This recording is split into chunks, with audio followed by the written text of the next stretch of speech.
Assalamualaikum warahmatullahi taala wabarakatuh.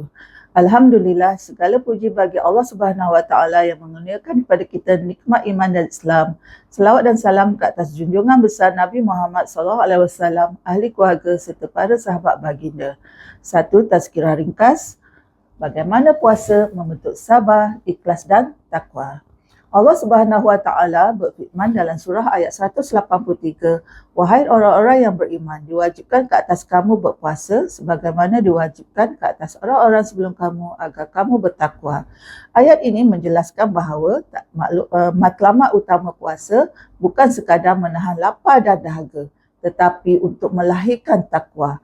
Dalam proses menuju takwa itulah puasa mendidik jiwa dengan 3 sifat utama, iaitu sabar, ikhlas dan takwa.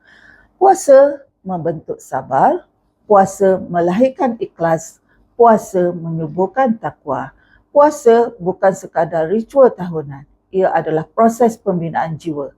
Jika selepas Ramadan kita menjadi lebih sabar, lebih ikhlas dan lebih menjaga diri daripada melakukan maksiat, maka itulah tanda puasa kita berjaya.